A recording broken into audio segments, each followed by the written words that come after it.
Good morning everyone, welcome to competition Guru. मेरा नाम है आकांक्षा और आज के सेशन में मैं आपके लिए लेके आई हूँ नेशनल इनकम टॉपिक, जो कि मेन टॉपिक ऑफ इंटरेस्ट रहता है सारे बच्चों का, क्योंकि उनको समझ में नहीं आता कि पढ़ना कैसे है, उसका कौन से शुरू कैसे करना है, जीडीपी क्या है, एनडीपी क्या है, इससे रिलेटेड बड़ी क्वेरीज रहती है लोगों को। तो मैंने सोचा कि आज इस टॉपिक को अच्छे से कवर कर ले, ताकि आपका इसमें जो भी आपको प्रॉब्लम्स है वो सारी आपकी क्लियर हो जाए।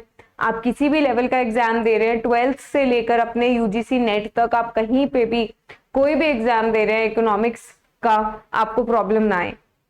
नेशनल इनकम जो है वो आपकी इंडियन इकोनॉमी में भी आ जाती है, वो आपकी मैक्रो का पार्ट भी है, तो हर जगह आपको नेशनल इनकम जो है वो पता होनी चाहिए, राइट। तो नेशनल इनकम आपके हर तरह के एग्जाम में, इवन यूपीएससी के एग्जाम्स में आपका जो नेशनल इनकम है वो पूछा जाता है कभी कभी, तो आपको पता होना चाहिए कि नेशनल इनकम क्या है। इंडिया के नेशनल इनकम से कुछ पूछ लिया तो पता ही नहीं है अगर जीडीपी क्या होती है, तो फिर बड़ा मुश्किल हो जाएगा, राइट। तो इसीलिए हम आज के टॉपिक में बात करेंगे नेशनल इनकम की। मेरा जो फोकस रहेगा आज वो बेसिक कॉन्सेप्ट्स पे रहेगा नेशनल इनकम के, राइट। जब आपके एक बार बेसिक कॉन्सेप्ट जो है वो क्लियर हो जाएंगे तो आप इजीली आगे फ्यूचर का जो भी आपने सपोज इसके मेथड्स ऑफ कैलकुलेटिंग करने हैं वो सब कुछ आप इजीली कर पाओगे। अगर आपको इसकी टर्म्स ही पता नहीं है कि ग्रॉस से नेट पे कैसे जाते, नेशनल से डोमेस्टिक पे कैसे जाते, वो ही नहीं आता, तो बहुत डिफिकल्ट हो जाएगा। तो उस पे मेरा फोकस आज रहेगा, ताकि आपका जो वो प्रॉब्लम्स जो आपको आते कि प्लस होना है माइनस होना है क्या होना है, वो आपका जो है वो क्लियर हो जाए, ठीक है।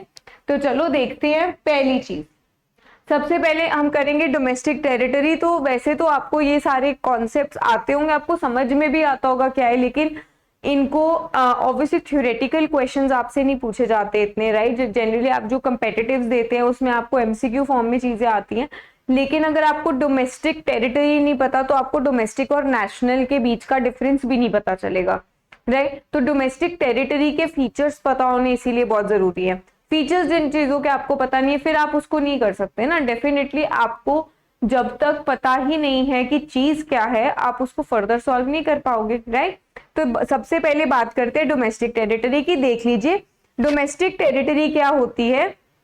सबसे पहले तो it includes your political boundaries. जैसे कि इंडिया है, इंडिया की जो पॉलिटिकल बाउंड्रीज है उसके अंदर जो भी रीजन आएगा वो ऑब्वियसली इंडिया की टेरिटरी होगी, क्योंकि टेरिटरी का तो मतलब ही क्या होता है, जो मतलब बाउंड्रीज है हमारी कंट्री की, राइट, वो हमारी टेरिटरी है। तो पॉलिटिकल बाउंड्रीज जो है वो होनी चाहिए। नेक्स्ट देखिए, वो तो आएगा ही आएगा, लेकिन साथ में जैसे हमारे जो शिप्स, अब आपकी जो शिप्स हैं और एरोप्लेन्स है वो इंटरनेशनल, जैसे शिप्स इंटरनेशनल वाटर में चलती है, एरोप्लेन इंटरनेशनल एयर में भी जाते हैं, राइट। बिकॉज ऑब्वियसली एरोप्लेन सिर्फ इंडिया की बाउंड्री में थोड़ी उड़ेगा, वो तो हर जगह जाएगा। तो कौन सा एरोप्लेन है जो इंडिया के टेरिटरी में लाई करता है, वो वाले जो कि जिनको ओन कौन करता है, हमारे अपने रेजिडेंट्स। तो जो भी शिप्स हैं वो हमारे देश का नाम है या किसी प्राइवेट एंटरप्रेन्योर का उस पे नाम है जो इंडियन है, वो सारा हमारे डोमेस्टिक टेरिटरी का पार्ट होगा। उसके बाद नेक्स्ट देखिए, boats and ships that are engaged in international waters, है ना। अगेन वही वाली चीज आ गई कि बोट्स और शिप्स जो है वो ऑब्वियसली आपकी इंडिया की टेरिटरी के अंदर तो नहीं रहेंगी, वो बाहर भी जाएंगी। वाटर बॉडीज जो है वो इंटरनेशनल वाटर्स बोला जाता है, एक कंट्री को नहीं बिलोंग करता ना आपका ओशन, ठीक है। तो इंटरनेशनल वाटर्स होते हैं, तो जो भी हमारे देश के शिप्स, हमारे देश के बोट्स जो इंटरनेशनल वाटर्स में चल रहे हैं वो सारे आपके आएंगे इसमें, राइट। क्लियर हो गया। नेक्स्ट देखिए, embassies and military bases in other countries, है ना। हमारी एम्बेसी जो है वो दूसरी कंट्रीज में सेटअप करी जाती है। जैसे इंडिया की एम्बेसी जो है वो यूएस में होगी, यूके में होगी, हमारी कंट्री को रिप्रेजेंट करेगी वहां पे हमारे लोगों के लिए, ठीक है। तो वो सारी एम्बेसीज और मिलिट्री बेसिस जो भी हमारे कंट्री के हैं, जो दूसरी जगह पे सपोज हैं, यूएस में अगर हमारी कंट्री के बेसिस हैं या हमारे कंट्री के मिलिट्री बेसिस हैं, तो वो उनके नहीं हो जाएंगे, वो हमारे ही रहते हैं, वो हमारी ही टेरिटरी का पार्ट होते हैं। बताइए क्लियर हो गया ये आपको, ठीक है। अब नेक्स्ट देखिए, नॉर्मल रेजिडेंट्स, ये बड़ा इंपॉर्टेंट चीज है। ऑब्वियसली आपको कोई थ्योरी का क्वेश्चन नहीं आएगा कि कौन है नॉर्मल रेजिडेंट्स या व्हाटएवर, राइट, लेकिन आपको पता होना चाहिए कि नॉर्मल रेजिडेंट्स होते कौन है। अगर आपको यही नहीं पता है तो आप नेशनल इनकम कहाँ से, इनकम कौन कमा रहा है, लोग कमा रहे हैं, लोगों के बारे में ही नहीं पता तो कैसे करोगे नेशनल इनकम, है ना। तो देखो आपके जो नॉर्मल रेजिडेंट्स है कंट्री के, वो इंक्लूड करते हैं उन लोगों को who reside in the country. दो चीजें हैं, ठीक है, एक तो है कि जो हमारी कंट्री में ही रहते हैं, who reside in our country, और सेकंड है जिनका सेंटर ऑफ इंटरेस्ट भी कहाँ लाया करता है, मेरी कंट्री के अंदर। यानी कि अगर मैं इंडिया में रह रही हूँ और मेरा जो सेंटर ऑफ इंटरेस्ट है, मेरा पैसा जो मैं कमा रही हूँ वो मैं इंडिया के अंदर ही रख रही हूँ या इंडिया में ही उसको यूज कर रही हूँ, तो वो मेरा नॉर्मल रेजिडेंट होगा। तो नॉर्मल रेजिडेंट वो इंसान, उस इंसान को बोला जाता है जो या तो कंट्री में रहता है और उसका जो सेंटर ऑफ इंटरेस्ट है वो भी इन कंट्री के लिए ही है, कि मेरी कंट्री में ही मेरा पैसा रह रहा है। ये नहीं है कि यहाँ कमा के मैं पैसा बाहर यूएस को भेजूं तो मैं नॉर्मल रेजिडेंट नहीं हूँ, ठीक है। तो नॉर्मल रेजिडेंट वो इंसान है जो रहता भी इंडिया में है और जिसका सेंटर ऑफ इंटरेस्ट भी इंडिया में ही रहता है। बताओ, क्लियर हो गया? अब देखिए, इसमें आपके इंडिविजुअल्स तो आते ही हैं ऑब्वियसली, तो इसमें आपकी इंस्टीट्यूशंस प्लस इंडिविजुअल्स दोनों आएंगे। अब जैसे सपोज मैंने अपना बिजनेस खोला है, तो मेरा एक बिजनेस है अगर, तो वो बिजनेस जो है वो मेरा within the domestic nation lie कर रहा है, ठीक है, इंडिया के अंदर ही बनाया है और जो भी पैसा मैं कमा रही हूँ वो भी इंडिया में ही रह रहा है, मैं टैक्स भी दे रही हूँ, सब कर रही हूँ, तो वो सारा जो है वो नॉर्मल रेजिडेंट का पार्ट होगा। यानी कि इंस्टीट्यूशंस को भी नॉर्मल रेजिडेंट्स बोला जाता है, राइट। तो इंडिविजुअल्स तो आपके हैं ही नॉर्मल रेजिडेंट, बट इंस्टीट्यूशंस भी नॉर्मल रेजिडेंट्स ही होते हैं। क्लियर हो गया? नेक्स्ट देखिए, नॉर्मल रेजिडेंट्स में नॉट बी सिटीजन। ये बड़ा इंपॉर्टेंट है। नॉर्मली हमें बोलते हैं कि ठीक है, अगर कोई नॉर्मल रेजिडेंट है तो फिर वो ऑब्वियसली सिटीजन भी होगा, है ना। लेकिन यहाँ पे मैं आपको बोल रही हूँ कि आपका जो नॉर्मल रेजिडेंट है जरूरी नहीं है वो सिटीजन हो। जैसे सपोज करिए कोई यूएस का आदमी जो है वो इंडिया में आया, ठीक है, इंडिया में आया, वो सिटीजन यूएस का है, लेकिन 1 साल से ज्यादा वो इंडिया में ही रह रहा है, उसको 1 साल से ज्यादा हो गया इंडिया में। तो अब जब किसी को 1 साल से ज्यादा इंडिया में हो गया, वो इंडिया में ही खा रहा है, इंडिया में ही कपड़े ले रहा है, इंडिया में ही घर है उसका, उसने रेंट पे लिया है पर घर उसने इंडिया में ही रखा है ना। तो जो भी इंसान 1 साल से ज्यादा इंडिया का रेजिडेंट है, उसका जो भी पैसा है वो इंडिया में ही सर्क्यूलेट कर रहा है ना, इसीलिए उसे भी नॉर्मल रेजिडेंट बोला जाता है। क्लियर हो गया? तो नॉर्मल रेजिडेंट वो इंसान होता है जो, नॉर्मल रेजिडेंट कौन सा इंसान होगा? नॉर्मल रेजिडेंट वो होता है जिसका जो इंटरेस्ट, सेंटर ऑफ इंटरेस्ट है वो लाया करता है with in the country. Clear हो गया? तो यानी कि आपका, भले ही आप सिटीजन नहीं हो इंडिया के, लेकिन आपका सेंटर ऑफ इंटरेस्ट इंडिया में ही, आपका पैसा जो वो इंडिया में ही सर्क्यूलेट हो रहा है, तो आप इंडिया के ही नॉर्मल रेजिडेंट हैं। क्लियर हो गया? नेक्स्ट देखिए, international organisations are not normal residents. International organisations कौन कौन सी हो जाती है?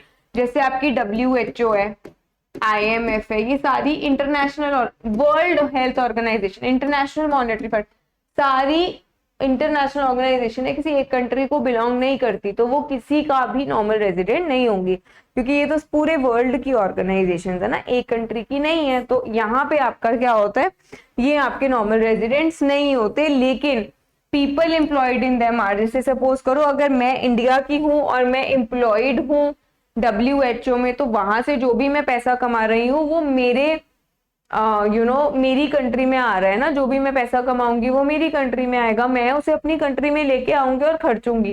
तो अगर मैं WHO में भी एम्प्लॉयड हूँ फिर भी मैं नॉर्मल रेजिडेंट हूँ। WHO किसी का नॉर्मल रेजिडेंट नहीं है, क्योंकि वो तो वर्ल्ड की ऑर्गेनाइजेशन है, लेकिन वो जिन लोगों को पे कर रहे हैं, वो लोग जिस कंट्री में रह रहे हैं, जिस कंट्री में उस पैसे को खर्च कर रहे हैं, वो उस कंट्री के नॉर्मल रेजिडेंट्स होंगे। क्लियर हो गया? तो इंटरनेशनल ऑर्गेनाइजेशन तो नहीं होगी, लेकिन लोग जो उसमें एम्प्लॉयड होंगे वो जरूर होंगे। क्लियर है? नेक्स्ट देखिए, local citizen working in embassies. जैसे सपोज आपकी, मैंने आपको बताया जो एम्बेसी है, जिस कंट्री की एम्बेसी होती है उसकी डोमेस्टिक टेरिटरी में आती है। अब यूएस की एम्बेसी में अगर लोग, यूएस की एम्बेसी है इंडिया में, उसमें जैसे छोटी पोस्ट पे ऑब्वियसली रिप्रेजेंटेटिव तो यूएस का ही होगा, लेकिन उसके असिस्टेंट्स और ये सब लोग इंडियंस हैं, तो वो इंडियंस जो हैं वो नॉर्मल रेजिडेंट्स इंडिया के ही होंगे, क्योंकि भले ही वो एक, मतलब किसी फॉरेन कंट्री की एम्बेसी में काम कर रहे हैं, लेकिन पैसा जो कमा रहे हैं वो इंडिया में ही रह रहा है ना, इंडिया के अंदर ही रह रहा है, इंडिया में ही उसका खर्चा हो रहा है, तो वो भी इंडिया के नॉर्मल रेजिडेंट्स होंगे। क्लियर हो गया? ठीक है, तो यहाँ पे फोकस जो है वो देखिए किस पे, लोकल सिटीजन, क्योंकि वो ऑब्वियसली जिस सपोज एम्बेसी अगर दिल्ली में है तो दिल्ली के लोग उसमें काम करेंगे ना, लोकल सिटीजन्स करेंगे, तो वो तो नॉर्मल रेजिडेंट्स ही रहेंगे। क्लियर हो गया? ये क्लियर है? नेक्स्ट देखिए, तो दो कॉन्सेप्ट्स मैंने आपको बताया, डोमेस्टिक टेरिटरी और आपका नॉर्मल रेजिडेंट्स, दोनों ही इंपॉर्टेंट कॉन्सेप्ट्स हैं, उनको समझिए अच्छे से, क्योंकि दोनों अगर आपको पता ही नहीं है कि डोमेस्टिक टेरिटरी में क्या है तो आप नेशनल इनकम जो है, नेशनल डोमेस्टिक इनकम का डिफरेंस नहीं बता पाओगे। ठीक है, वैसे ही डोमेस्टिक रेजिडेंट्स अगर पता नहीं है कि कौन है तो भी आपको नेशनल इनकम में कौन आते हैं, डोमेस्टिक इनकम में कौन आते हैं वो पता नहीं चलेगा, राइट? तो आपको पता होना चाहिए कि कौन से फैक्टर्स कौन सी चीज में इंक्लूडेड होते हैं। क्लियर हो गया? अब नेक्स्ट देखिए, कॉन्सेप्ट ऑफ डेप्रीसिएशन। पहली चीज, डेप्रीसिएशन होती किस चीज में है? आपको पता होना चाहिए कि आपकी जो गुड्स होते हैं, जो भी आपके गुड्स होते हैं वो दो तरह के होते हैं। ठीक है, एक होते हैं आपके कंज्यूमर गुड्स और एक होते हैं आपके कैपिटल गुड्स। कंज्यूमर गुड्स वो गुड्स होते हैं जो कंजम्पशन के लिए बनाए जाते हैं। जैसे सपोज अगर मैंने आपको खाने को कोई लेस का पैकेट दिया या बिस्किट्स दिए, वो कंज्यूमर गुड है क्योंकि वो खाने के लिए है, राइट? इमीडिएट कंजम्पशन के लिए बनाए गए हैं, राइट? आपको जैसे ही वो आप उस चीज को खरीदते हो आप उसको कंज्यूम करते हो। ठीक है, कैपिटल गुड्स वो गुड्स होते हैं जिन्हें हम खरीदते हैं टू जेनरेट इनकम। ठीक है, तो इससे क्या होता है, कैपिटल गुड्स को भी आप कंजम्पशन के लिए ही, सपोज ऑब्वियसली आप किसी भी कमोडिटी को खरीद रहे हो तो आप उसको फर्दर बेचने के लिए नहीं ले रहे हो, आप उसको अपने ही यूज के लिए ले रहे हो। लेकिन जब आप किसी कमोडिटी को खरीदते हो पैसा कमाने के लिए, उसको बोलते हैं कैपिटल गुड। ठीक है, तो अगर आपने लेस का पैकेट लिया, लेस का पैकेट लिया, खा लिया ना, उससे पैसे तो नहीं कमा रहे हो, तो वो आपका कंज्यूमर गुड है। कैपिटल गुड आपका, सपोज करो अपनी गाड़ी ली, अगर अपनी गाड़ी ली अपने लिए कि मुझे ऑफिस जाना है, मुझे ए से बी पॉइंट पे जाना है, इट इज बेटर कि मेरी अपनी गाड़ी हो, तो वो कंज्यूमर गुड है क्योंकि आप उसे अपने कंजम्पशन के लिए खरीद रहे हो। लेकिन अगर वही गाड़ी में एज अ टैक्सी रख दूं कि मुझे टैक्सी चला के पैसे कमाने हैं, तो वो हो जाएगा कैपिटल गुड। क्यों? क्योंकि उससे मैंने क्या किया, मैंने इनकम जनरेट की। क्लियर हो गया? तो कैपिटल गुड से इनकम जनरेट होती है और कंज्यूमर गुड जो होता है वो अपनी कंजम्पशन के लिए होता है। अब जो आपका कैपिटल गुड होता है उसमें उसकी जो वैल्यू है वो दिन बर दिन कम होती जाती है। होता है कि नहीं होता? आपने सपोज एसी खरीदा, ठीक है? अब जब आप एसी खरीदते हो, ठीक है, एसी में कुछ ना कुछ उसके, अब आपके जो कैपिटल गुड्स है ना उनको एसेट्स भी बोलते हैं। क्यों? क्योंकि एसेट्स वो चीजें होती हैं जो आपको लाइफ लॉन्ग मतलब पैसा कमाने में हेल्प करती है। अब जैसे देखो ना, जेनरेट आपके लिए इनकम करती है। जैसे सपोज अगर मैंने, इवन अगर आप अपने घर पे भी एसी लगा रहे हो ना, उसकी इतनी लाइफ है कि वो आपको एक बार कंज्यूम करके वो चीज खत्म नहीं होती, वो लाइफ लॉन्ग चलती है। लाइफ लॉन्ग तो नहीं पर मतलब बड़े सालों के लिए वो चलती है और आपको बेनिफिट्स देती है, राइट? तो वो भी एक कैपिटल गुड की कैटेगरी में आएगा। ठीक है, जैसे आपके चिप्स हैं, आप चिप्स आपने खाए और खत्म हो गए, फिनिश हो गए, राइट? लेकिन अगर आप अपने घर पे भी एसी लगा रहे हैं तो वो आपका over a period of 5-10 years आपको बड़ा फायदा देगा। 10 साल के लिए तो उसकी लाइफ रहेगी ना, 10 ईयर्स के लिए आपको ठंडी हवा दे रहा है, तो वो भी आपके लिए एक एसेट होता है। तो अब भले ही वो आपके लिए कोई इनकम, एसी लगा के अपने घर में पैसे थोड़ी बरसा रहा है वो, राइट? पर इनकम एक तरह से जनरेट किस सेंस में हो रही है कि अब आपने एसी अपने घर में लगा दिया है तो आपको बाहर से कुछ और लेके नहीं आना पड़ेगा, राइट? सपोज आपको ये नहीं करना पड़ेगा कि अब ठंडी हवा के लिए आप पानी का कुछ कर रहे हैं या बर्फ कुछ लेके आ रहे हैं, वो एक्स्ट्रा खर्चा नहीं पड़ेगा। अपने कमरे में एसी है, फैन भी नहीं लगेगा, सिर्फ एसी लगाया और काम होगा। तो इनकम जनरेट भले ही नहीं हो रही लेकिन आपके पैसे जरूर बच रहे, वरना आपने क्या करना था, बाहर जाना था, जहाँ पे एसी होता वहां पे रहना था पूरा दिन, फिर वापस आना था, इतना खर्चा करना था, राइट? तो एक बार आप एसी लगा देते हो तो आपका क्या होता है, आपका वो खर्चा बच रहा है, वो भी एक इनकम, एक तरह की इनकम जनरेशन है कि नहीं है, राइट? तो जो आप पैसा बचा रहे हो वो करके अपना, कि मेरे पास एसी है तो फिर मुझे इधर उधर जाने में अपने घर पे बैठ के अपना पढ़ लेती हूँ, वरना आपने लाइब्रेरी में जाना था तो लाइब्रेरी जाना था, टाइम वेस्ट करना था, पैसे जो है वो आपके वेस्ट होने थे, पैसे लगने थे ना। तो वहां पे आपकी इनकम जो है वो कम हो जानी थी, बढ़ली जनरेट नहीं होनी थी, राइट। तो कैपिटल गुड्स वो गुड्स होते हैं जो इनकम, तो यहाँ पे आपकी इनकम जनरेट किस सेंस में हो रही है कि आपके एक्स्ट्रा पैसे लग नहीं रहे, राइट। तो कैपिटल गुड्स में आपकी हर तरह के एसेट्स जो है वो आ जाते हैं, ठीक है। सपोज करो आपका एसी है, अब आपने एसी लगाया, उसमें कुछ ना कुछ प्रॉब्लम्स आती रहेंगी रोज रोज, राइट। कभी उसके पुर्जे लूज हो रहे हैं, कभी उसका कंप्रेसर खराब हो रहा है, कभी कुछ हो रहा है, कभी कुछ हो रहा है, राइट। तो उसको कहते हैं डेप्रीसिएशन। तो डेप्रीसिएशन बेसिकली होती क्या है, डेप्रीसिएशन होती है reduction in the value of an asset. Capital goods को एसेट्स बोला जाता है क्योंकि वो इनकम जनरेट करते हैं over the period of time. तो अगर उसकी वैल्यू कम होती जाए उसको बोला जाता है डेप्रीसिएशन। जैसे जब भी आप एक सेल फोन खरीदते हैं, राइट, आपने फोन लिया अपने लिए, अब फोन खरीदने पे थोड़े टाइम बाद वो हैंग हो रहा है, उसमें कुछ हो रहा है, कभी कुछ हो रहा है, तो उसको बोला जाता है डेप्रीसिएशन, यानी reduction in the value of an asset. तो जैसे ही आप एक एसेट को खरीदते हैं और एक दिन भी आप उसको यूज करते हो ना, चाहे वो बिल्कुल न्यू है, फिर भी उसकी वैल्यू जो है वो कम हो जाती है, राइट। तो एज सून एज आपने वो पैकेज खोल दिया ना, वो उसकी वैल्यू अपने आप ही कम हो गई, तो उसको डेप्रीसिएशन बोला जाता है। क्लियर हो गया। डेप्रीसिएशन को कंजम्पशन ऑफ फिक्स्ड कैपिटल भी बोलते हैं। तो नाम से पता चल रहा है, जब आपके पास फिक्स्ड कैपिटल है, आप उसको कंज्यूम कर रहे हो, तो वो डेप्रीसिएशन ही हुई ना, आपने कंज्यूम किया फिक्स्ड कैपिटल को। तो कंजम्पशन ऑफ फिक्स्ड कैपिटल, कई बार आपके नेशनल इनकम के क्वेश्चंस में डेप्रीसिएशन नहीं दी होती, आपको दिया होता है कंजम्पशन ऑफ फिक्स्ड कैपिटल। तो आपको पता होना चाहिए कि वो डेप्रीसिएशन का ही दूसरा नाम होता है। क्लियर हो गया। तो सपोज करिए आपको मैंने बोला कि आपने 10,000 रुपए का 10,000 चलो 40,000 रुपीज का एसी खरीदा है, ठीक है। अब 4 दिन बाद उसकी जो वैल्यू है वो, अगर आप उसको 4 दिन बाद बेचने की कोशिश करोगे तो वो 35,000 का बिकेगा। देखो 40 का तो नहीं बिकेगा, चाहे आपने 2 दिन बाद ही बेचने की सोच ली, फिर भी जिसने खरीदना है वो बोलेगा सेकेंड हैंड है, मैं तो 35 का ही लूंगा। यानी कि उसकी वैल्यू जो है वो रिड्यूस हुई कितने से, 5,000 रुपीज से। ये है उसकी डेप्रीसिएशन। क्लियर हो गया, ठीक है। तो reduction in value of an asset जो होता है वो होता है डेप्रीसिएशन। 3 तरह की डेप्रीसिएशन होती है। नॉर्मल वियर एंड टियर, आप उसको रोज यूज कर रहे हो, कभी उसके रिमोट को फेंक रहे हो, कभी उसको इधर उधर मतलब कभी ऑन करे ऑफ करे, ऑन करे ऑफ करे हो, मे बी उसके कुछ पुर्जे ढीले वीले हो गए, राइट। तो नॉर्मल वियर एंड टियर चलती रहती है, ठीक है। वैसे आपने गाड़ी ली, गाड़ी में भी चलती रहती है नॉर्मल वियर एंड टियर, ठीक है। उसके बाद देखो फॉरसीन ऑब्सोलेसेंस। ऑब्सोलेसेंस क्या होता है, देखिए ऑब्सोलेसेंस का मतलब है जो आपकी रिडक्शन इन वैल्यू होती है। जैसे सपोज आपकी टेक्नोलॉजी इंप्रूव हो गई, ठीक है। जैसे अभी आपने एसी खरीदा, अब बिल्कुल 30 डेज बाद एक नया एसी आ गया और उसमें आपके एसी में जैसे वाईफाई नहीं है, आपके एसी में एलेक्सा नहीं है। अब नया एसी आए, उनमें एलेक्सा भी है, उसमें वाईफाई भी है, उसमें बड़ी फैसिलिटीज है, उसमें ओके गूगल भी है। तो उसकी वजह से आपके प्रोडक्ट की वैल्यू डिप्रिशिएट हुई कि नहीं हुई, है ना।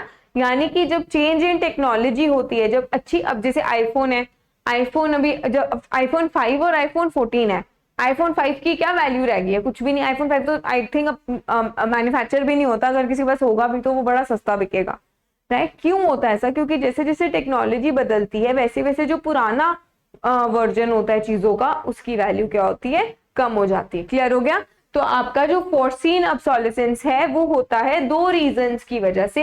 एक होती है चेंज इन टेक्नोलॉजी, यानी आपकी टेक्नोलॉजी बदल गई। अब जब टेक्नोलॉजी बदल जाती है चीज, है ना, तो होता है ना, आपने कुछ भी, आप फोन भी खरीदते हो, आपने अगर अभी 14 खरीदा, थोड़े महीनों बाद 15 आ जाएगा, तो 14 की वैल्यू अपने आप ही गिर जाएगी, है ना। तो वो भी डेप्रिसिएशन ही है एक तरह की, वो उसको हम बोलते हैं ऑब्सोलेसेंस। दूसरा होता है चेंज इन डिमांड, ठीक है। अब जैसे सपोज करो अभी आईफोन ट्रेंड में है, अब एकदम से अगर मार्केट की डिमांड ही बदल जाए, लोगों ने एकदम से अगर आईफोन पे से चेंज होकर, सपोज जैसे हुआ था बीच में कि वन प्लस पे लोगों ने शिफ्ट करना शुरू कर दिया क्योंकि वन प्लस उनको ज्यादा अच्छा लग रहा था, तो उसकी वजह से भी आपके प्रोडक्ट की वैल्यू गिरती है कि नहीं गिरती, ठीक है। तो उसको भी हम ऑब्सोलेसेंस में डाल देते हैं कि अगर लोगों ने आपके प्रोडक्ट की जगह किसी और के प्रोडक्ट को डिमांड करना शुरू कर दिया तो भी आपके प्रोडक्ट की वैल्यू जो है वो गिर जाती है, उसको हम बोलते हैं चेंज इन डिमांड। क्लियर है? तो आपका जो ऑब्सोलिसेंस होता है वो दो तरह की होती है, एक होती है या तो टेक्नोलॉजी चेंज होने पे आपकी प्रोडक्ट की वैल्यू कम होगी, या डिमांड चेंज होने पे आपके प्रोडक्ट की वैल्यू कम हो जाती है। अब जैसे जब एंड्रॉइड और ये आईफोन iOS जो ऑपरेटिंग सिस्टम आपका आया था, उसके आने की वजह से क्या हो गया था, एकदम से आपके फोन्स की डिमांड ही चेंज हो गई थी। पहले सब लोग नोकिया यूज करते थे, है ना, नोकिया का आपका वो टच वाले फोन्स नहीं होते थे, वो कीपैड वाले फोन थे। फिर वो नोकिया से सीधा लोगों ने एंड्रॉइड और iOS पे शिफ्ट कर, iOS सब लोग अफोर्ड नहीं कर पाते थे, फिर एंड्रॉइड आ गया, एंड्रॉइड लोगों ने एकदम से शिफ्ट कर दिया। अब नोकिया आज के टाइम पे कहीं पे उसका नाम नहीं है। उसकी वैल्यू क्यों कम हो गई? क्योंकि चेंज इन डिमांड हो गया, एकदम से लोगों ने उससे शिफ्ट होकर दूसरे पे जाना शुरू कर दिया, राइट? वैसे ही जैसे सपोज आपका इवन जब आपका ये आया था, अब आपका आईफोन आया था, ठीक है, सब लोगों की अफोर्डेबिलिटी में नहीं था, फिर एकदम से आपका एंड्रॉइड में आपके बड़े सारे ब्रांड्स आए, लेकिन वो बड़े सारे ब्रांड्स बड़े महंगे थे। एकदम से माइक्रोमैक्स आया, सस्ता फोन लेके, आई थिंक 10,000 का फोन आया था माइक्रोमैक्स का, एंड्रॉइड का, 5 इंच उसकी स्क्रीन थी। तो 5 इंच उस टाइम पे बहुत बड़ी बात थी, क्योंकि छोटे छोटे फोन होते थे। एकदम से इतना बड़ा फोन आ गया 10,000 रुपए का, तो एकदम से सारी डिमांड उस पर शिफ्ट हो गई। तो जो बाकी के एंड्रॉइड फोन्स वाले लोग थे, उनके जो डिमांड है वो अपने आप कम हो गई, ठीक है। तो इसीलिए वो उसकी वैल्यू भी आपकी क्या हो गई, डेप्रिशिएट। क्लियर हो गया? लास्ट है आपका normal rate of accidental damage. Obviously आपके हाथ से आपका फोन गिर गया, उसकी वैल्यू उसी दिन कम हो गई जिस दिन आपने अपने हाथ से उसको गिरा दिया। आपकी स्क्रीन थोड़ी टूट गई, आपके फोन की वैल्यू कम हो गई, है ना? यही होता है, एक्सीडेंटल डैमेज भी हो जाता है। बताओ, क्लियर हो गया ये? ठीक है। अब हम यहाँ पे पढ़ क्यों रहे हैं, ये मेन बात ये है, ठीक है। चलो देखते हैं, gross product versus your net product, ठीक है। प्रोडक्ट क्या होता है? प्रोडक्ट मतलब जो आपने गुड्स एंड सर्विसेज बनाई है, राइट? तो ग्रॉस प्रोडक्ट क्या होगा, ठीक है। चलो ग्रॉस और नेट का डिफरेंस देखते हैं पहले। तो सपोज मैंने आपको बोला, आपने 40,000 का एसी लिया, आपने बेचना नहीं है अपना एसी, 1 साल बाद, लेकिन आपकी एसी की जो वैल्यू है वो 35,000 हो गई, ठीक है। यानी कि जब आपने, मैंने नहीं बोला आप बेच रहे हो, आप बेच नहीं रहे हो, ठीक है। यानी कि जब आपने खरीदा था तो उसकी जो ग्रॉस वैल्यू आपने पे की थी वो थी 40,000, लेकिन 1 साल बाद उसकी कीमत रह कितनी गई, कितनी कीमत बची उसकी, वो है उसका नेट वैल्यू। यही होता है ना, मैंने आपको बोला आपके पास 1,000 रुपए थे, अच्छा, तो आपके पास मतलब टोटल पैसे 1,000 थे। अब मुझे बताओ कि अब कितने बचे हैं। आपने बोला 500 तो मैंने खर्च दिए, तो 500 खर्च दिए, तो अब कितने बचे हैं, 500 बचे हैं ना। तो ये आपके पास नेट वैल्यू बची है कि नहीं बची है? तो ग्रॉस वैल्यू आपकी जो थी वो 1,000 थी, अब आपकी नेट वैल्यू सिर्फ कितनी बची है, 500 रुपीज। तो आपका जो ग्रॉस वैल्यू होती है वो होती है आपकी total value goods and services की, और नेट वैल्यू होती है वो वैल्यू जो बच जाती है after the loss of value. Loss of value of capital क्या होगा, डेप्रीसिएशन, है ना। तो अगर मैं कह रही हूं कि मेरा एसी जो है वो 40,000 का था, और उस पे ये ग्रॉस वैल्यू थी, उस पे डेप्रीसिएशन हो गई उसकी 1 साल में 5,000 की डेप्रीसिएशन उसमें हो गई, ठीक है। ऑब्वियसली वही नॉर्मल यूज की वजह से, ऑब्सोलिसेंस की वजह से और एक्सीडेंटल डैमेज की वजह से उसकी जो वैल्यू है वो 5,000 से कम हो गई 1 साल बाद। तो उसकी नेट वैल्यू कितनी बची, फिर उसकी नेट वैल्यू बची 35,000। समझ गए? यानी कि ग्रॉस प्रोडक्ट और नेट प्रोडक्ट में क्या फर्क होता है? अगर मुझे ग्रॉस से नेट पे आना है, ग्रॉस से नेट पे आना है, तो मैं माइनस करूंगी डेप्रीसिएशन, राइट। यानी कि आपके पास 1,000 रुपए थे, उसमें से आपने 500 रुपए खर्च दिए, वो आपका लॉस ऑफ वैल्यू है ना, 500 रुपए लॉस ऑफ वैल्यू है। तो जब आपने टोटल से इतना खर्चा कर दिया 500 रुपीज, आपका लॉस ऑफ वैल्यू 500 का हो गया, तो आपके पास नेट पैसे कितने बचे, 500, है ना। तो ग्रॉस माइनस डेप्रीसिएशन से नेट आएगा। उल्टा चल पड़ो, आपको मैं बोल दूं नेट से ग्रॉस निकालो, तो मैंने आपको पूछा ठीक है आपके पास अभी तो 500 रुपए हैं, लेकिन पहले कितने थे, आपने बोला खर्चा करने से पहले, उससे पहले तो मेरे पास 500 और भी थे। तो आपने क्या किया, जो अब 500 है प्लस 500 जो उसके साथ पहले भी थे, उससे निकला आपका ग्रॉस। तो जब बड़े से ग्रॉस बड़ा होएगा ना, बड़ा अमाउंट होएगा ग्रॉस, जब बड़े से छोटे पे जाएंगे तो माइनस करेंगे डेप्रीसिएशन को, जब छोटे से बड़े पे आएंगे तो प्लस करेंगे डेप्रीसिएशन को। क्लियर हो गया? तो जब मैं बड़े से छोटे पे जा रही हूं तो मैं माइनस कर रही हूँ डेप्रीसिएशन, और जब छोटे से बड़े पे आ रही हूँ तो प्लस कर रही हूँ डेप्रीसिएशन। सो बड़े से छोटे पे जाना है तो माइनस ही होगा ना, 1000 से 500 पे जाना है तो माइनस ही होगा कुछ बीच में, राइट? तो वो माइनस क्या होगा आपका? डेप्रीसिएशन। क्लियर हो गया ये? ठीक है। नेक्स्ट देखिए concept market price and factor cost. ठीक है, इसको समझने से पहले एक चीज जान लीजिए, आपका जो फैक्टर्स, प्रोडक्शन क्या होती है? प्रोड्यूसर करता है प्रोड्यूस। आप प्रोडक्ट्स खरीद रहे हैं, वो कौन बना रहा है? प्रोड्यूसर बना रहा है। तो प्रोड्यूसर कमोडिटीज को कैसे बनाता है? प्रोड्यूसर बनाता है प्रोडक्ट, लेकिन अपने आप तो वो कुछ नहीं करता, वो तो दिमाग लगाता है कि बनाया जा सकता है, वो तो बिजनेस करता है। वो यूज करता है फैक्टर्स ऑफ प्रोडक्शन का। तो फैक्टर्स ऑफ प्रोडक्शन को इकट्ठा करके वो प्रोडक्ट को बनाता है, राइट? आपके 4 फैक्टर्स ऑफ प्रोडक्शन होते हैं। कौन कौन से होते हैं देख लीजिए। एक होता है आपका लेबर। लेबर के बिना कोई काम हो सकता है? कोई प्रोडक्शन हो सकती है? बिल्कुल भी नहीं, राइट? लेकिन अकेला लेबर क्या करेगा? जब तक उसको मशीन्स और इक्विपमेंट्स नहीं दोगे तब तक कुछ नहीं होगा, यानी कि कैपिटल भी चाहिए, और ये सब करने के लिए लैंड भी तो चाहिए। अगर आपके पास जमीन ही नहीं है तो कहाँ पे फैक्ट्री बना के काम करोगे? वैसे ही आपको चाहिए एंटरप्रेन्योर जो पूरे बिजनेस को मैनेज करे। अब लेबर तो काम करने के लिए लाया जाता है, राइट? लेकिन उसकी मैनेजमेंट कौन करेगा? Owner, entrepreneur. ठीक है। लेबर को क्या पैसा दोगे? वेजेस दोगे। लेबर को मिलती है वेजेस, है ना? सैलरीज बोल दो, जो बोलना है, ठीक है। कैपिटल को मिलता है इंटरेस्ट। क्यों?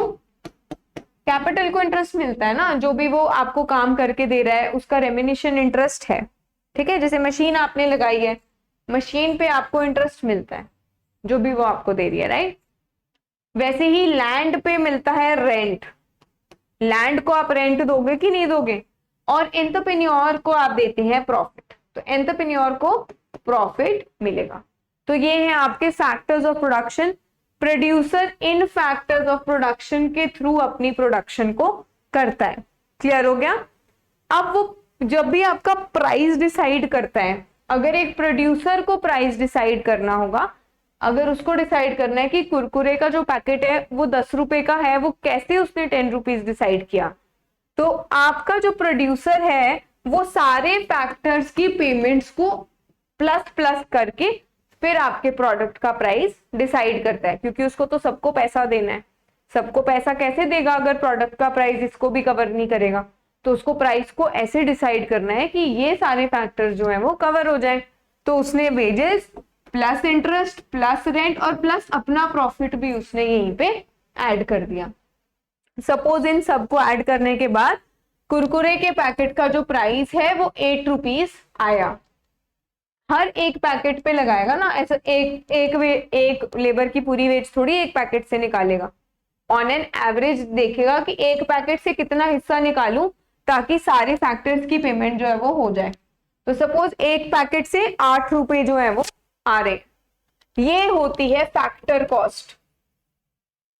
इसको मैं कहती हूँ फैक्टर कॉस्ट। फैक्टर कॉस्ट क्यों बोलती हूँ मैं इसको? क्योंकि फैक्टर्स को पे करने की कॉस्ट होती है ये, है ना? तो आपको फैक्टर्स को पे करना है, आपके लिए खर्चा है, तो वो फैक्टर कॉस्ट होती है। क्लियर हो गया? तो आपके 4 फैक्टर्स ऑफ प्रोडक्शन है, याद रखिए उसने अपना प्रॉफिट भी इसी में ही डाला हुआ है, ठीक है। तो ये इससे आपकी फैक्टर कॉस्ट निकलती है। लेकिन जब आप कुरकुरे का पैकेट जाके खरीदते हो, आपने उसमें देखो आपको 8 रुपीज का तो कहीं नहीं मिल रहा, 10 रुपीज का मिलता है। और यहाँ पे आपको लिखा होता है इंक्लूसिव ऑफ टैक्सेस।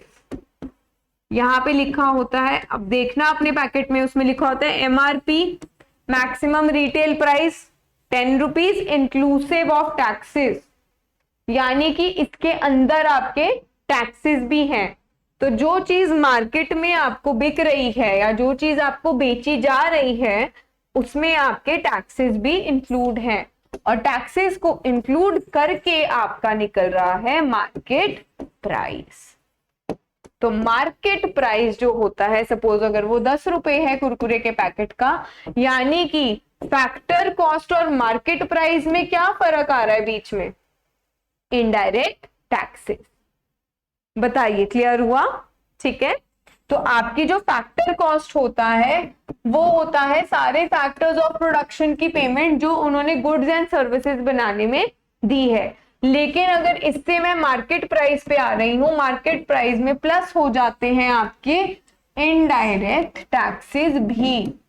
लेकिन फिर से कौन से indirect taxes? Net indirect taxes. Government taxes ले रही है आपसे, गवर्नमेंट ने आपसे 100 रुपए टैक्स लिया, लेकिन इस 100 रुपए में से 20 रुपीज की उन्होंने लोगों को सब्सिडी दी। सब्सिडी क्या होता है बताइए? सब्सिडी होता है, जैसे सपोज गवर्नमेंट क्या करती है ना, जब कोई एक पर्टिकुलर सेक्टर है, एग्रीकल्चर जैसा है, ठीक है, एग्रीकल्चर में फार्मर्स को पैसा नहीं मिलता अच्छे से, है ना, उनको उनके प्रोड्यूस के लिए पैसा नहीं मिलता और वो बनाना नहीं चाहते, फिर उन चीजों को बना के फायदा नहीं है जिसमें प्रॉफिट ना हो।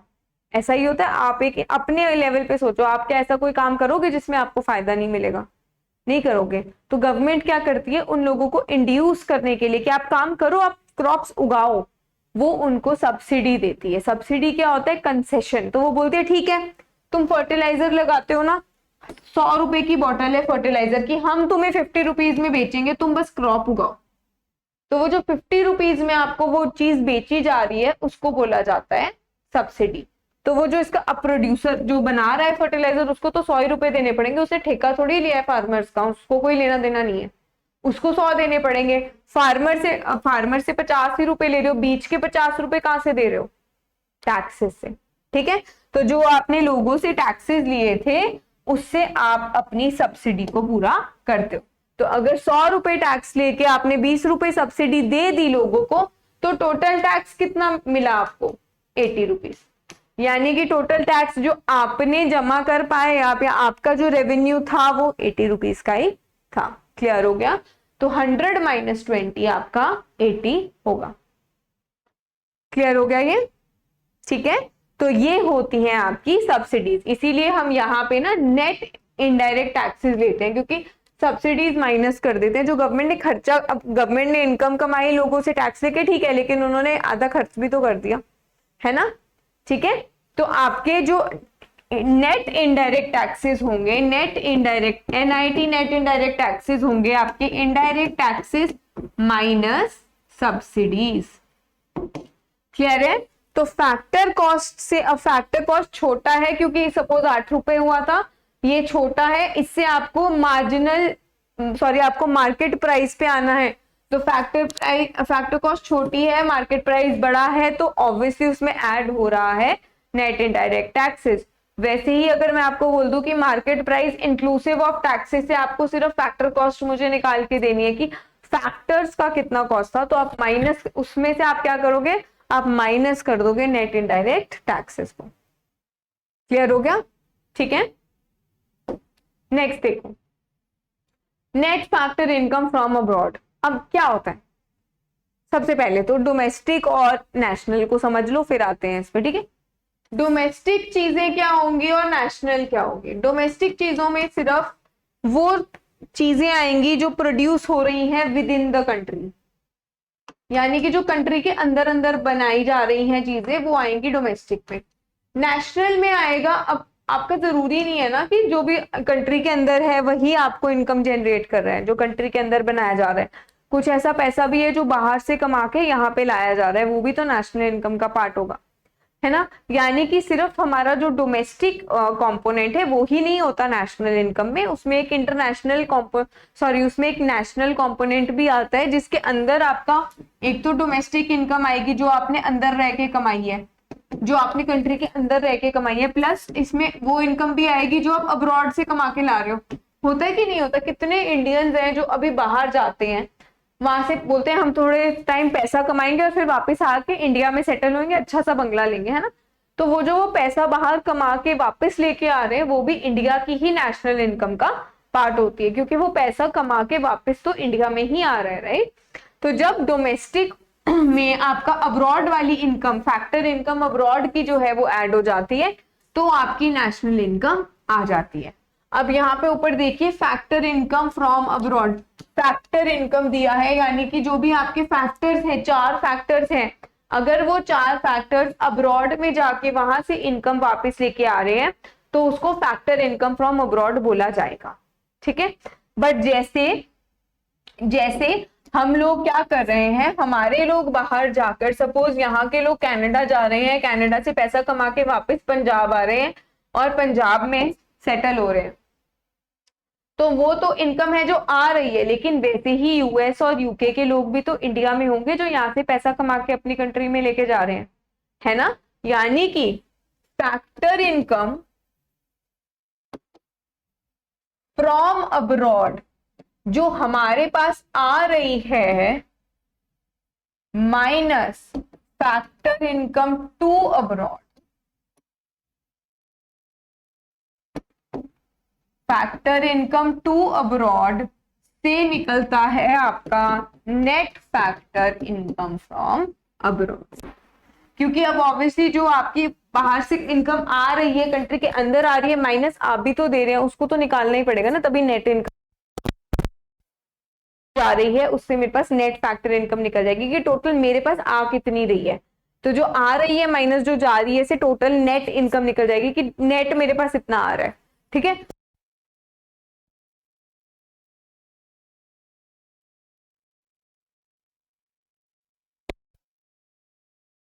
From abroad. ठीक है, तो जो डोमेस्टिक कंपोनेंट है, जब आप उसमें net factor income from abroad add करते हो तो आपके पास निकलता है नेशनल इनकम। अब आप बोलेंगे कि जरूरी थोड़ी है कि जो फ्रॉम बाहर से जो इनकम आ रही है वो ज्यादा ही हो टू से, नहीं है जरूरी। कई बार हम जो यहाँ पे फैक्टर हमारे कंट्री का पैसा बाहर लेके जा रहे हैं वो भी ज्यादा हो सकता है, तो उस केस में आपकी नेट फैक्टर इनकम आपको माइनस में दी होगी। तो जब आपको -500 दी हुई है, इसका मतलब है कि जो पैसा जा रहा है वो ज्यादा है पैसा आने से, यानी माइनस वाला जो है वो ज्यादा है। तो अगर ये ज्यादा है तो माइनस में आ जाएगी, अगर ऊपर वाला ज्यादा है तो प्लस में आएगी। क्लियर हो गया? ठीक है, अब देखिए domestic product versus national product. तो मैंने आपको ऑलरेडी बता दिया कि डोमेस्टिक प्रोडक्ट में तो आपके सारे फैक्टर्स ऑफ प्रोडक्शन आएंगे, उनकी पेमेंट आएगी जो फैक्टर्स ऑफ प्रोडक्शन की पेमेंट है विद इन कंट्री, है ना, जो आपके जैसे लेबर, कैपिटल, लैंड और एंटरप्रेन्योर जो कंट्री के अंदर प्रोडक्शन कर रहे हैं, उससे जो इनकम जनरेट हो रही है वो डोमेस्टिक प्रोडक्ट के अंदर आती है। नेशनल प्रोडक्ट के अंदर आता है आपका वो वाला इनकम जो डोमेस्टिक वाले आपके लोग जो कंट्री के अंदर है वो बना रहे हैं, plus net factor income from abroad. तो ये भी आएगा। बताओ, क्लियर हो गया? ठीक है, नेक्स्ट देखिए, लास्ट कॉन्सेप्ट आज का जीडीपी। ठीक है, जब मुझे नेशनल इनकम कैलकुलेट करनी है, मुझे अपने देश की इनकम कैलकुलेट करनी है, देश की इनकम हमेशा किस बेसिस पे कैलकुलेट होगी? Value of goods and services. ऐसे कैसे डिसाइड करोगे कि क्या नेशनल इनकम है? कैसे कैलकुलेट करोगे? तो हम क्या करते हैं, अपने गुड्स एंड सर्विसेज की जो टोटल वैल्यू हुई होती है पूरे साल की वो कैलकुलेट करते हैं।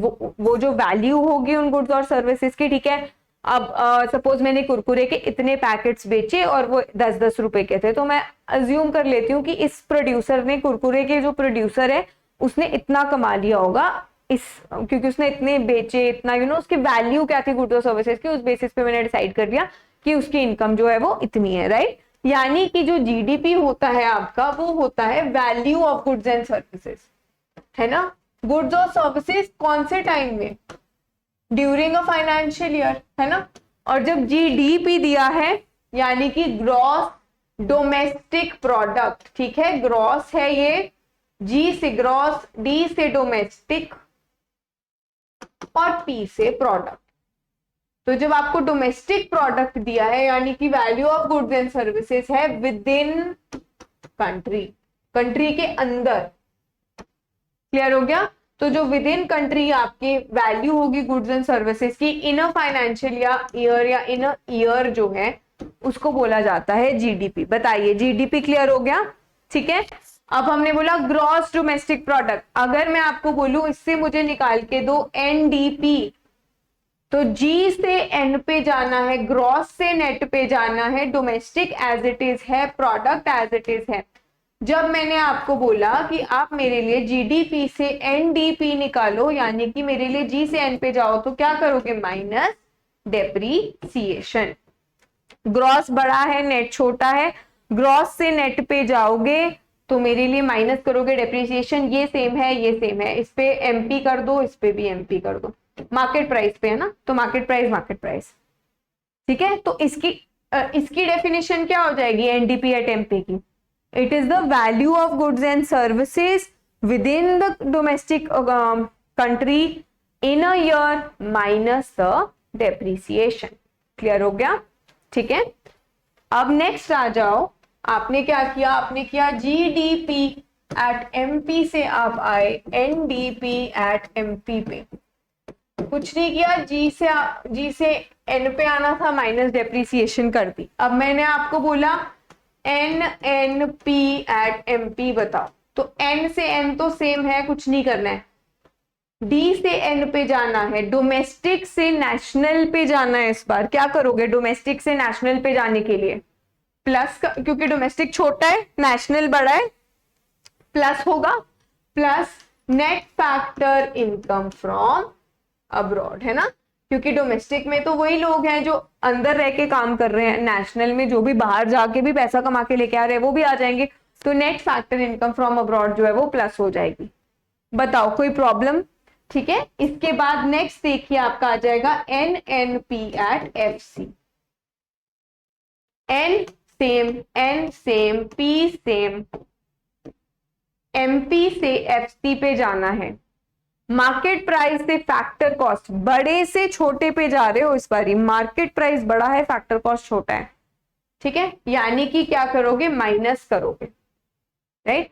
बड़े से छोटे पे जाने के लिए माइनस होता है, माइनस क्या करोगे इसमें? Net indirect tax.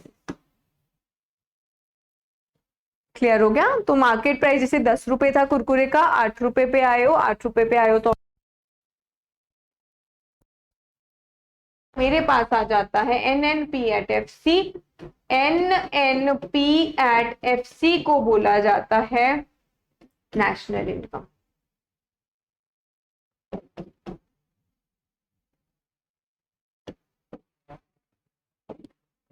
तो N N P at F C आपकी नेशनल इनकम होती है, यानी कि net national product at factor cost. बताओ ये टेबल क्लियर है? तो अगर आपको बोला जाएगा जीडीपी से आप एनएनपी पे आइए तो कुछ नहीं है, minus depreciation plus net factor income from abroad minus net indirect taxes से आप पहुंच सकते हैं। आपके टेबल बना सकते हैं, 5 सेकंड भी नहीं लगते इसको बनाने में। ठीक है, फटाफट से इसको बना के आप पहुंच सकते हो। आपको यहां से यहां पहुंचने को बोल दे, यहां से आपको यहां पहुंचने को बोल दे, कुछ भी बोल दे, आपने फटाफट से कर देना है।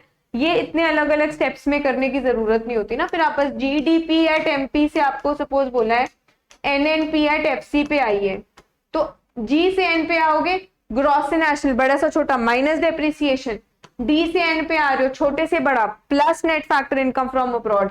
प्रोडक्ट तो प्रोडक्ट ही रहता है हमेशा। मार्केट प्राइस से फैक्टर कॉस्ट पे आ रहे हो बड़े से छोटे, यानी माइनस नेट इनडायरेक्ट टैक्सेस। एक ही स्टेप में पूरा कर दोगे। बताइए क्लियर है? आपके कॉन्सेप्ट जो है वो क्लियर होने चाहिए नेशनल इनकम के।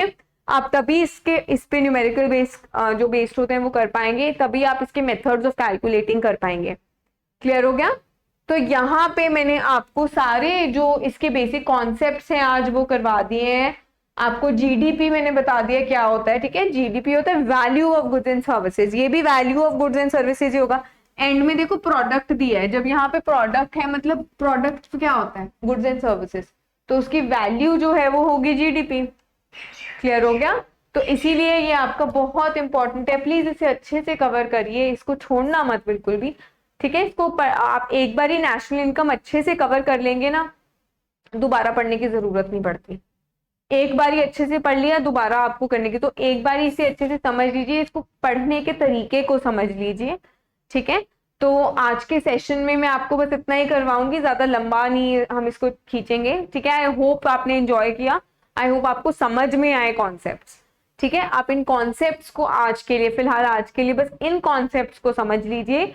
नेक्स्ट सेशंस में हम बात करेंगे methods of calculating national income, कौन कौन से मेथड्स हैं, कैसे कैसे उसके फॉर्मूलाज हैं, वो सब कुछ उसको भी हम अच्छी सी टेक्निक से करेंगे। जैसे यहाँ पे हमने ये टेक्निक यूज की, आपकी बुक्स में सब कुछ पैराग्राफ में दिया होता है, बड़ा डिफिकल्ट हो जाता है ना पैराग्राफ से पढ़ना, तो यहाँ पे हम इसको टैबुलर फॉर्म में जब करते हैं तो वो बहुत बड़ा आसान और बड़ा इंटरेस्टिंग हो जाता है। तो ये वो तरीके हैं जिसे मैंने खुद भी किया था, तो आपकी जो ये जो टिप्स एंड ट्रिक्स होती हैं, इससे आपका जो स्टडी होता है वो थोड़ा इजी हो जाता है, राइट। तो आई होप आपको ये सेशन अच्छा लगा हो। Thank you very much, and next time may be will continue with the next part, which is methods of calculating national income. So thank you so much.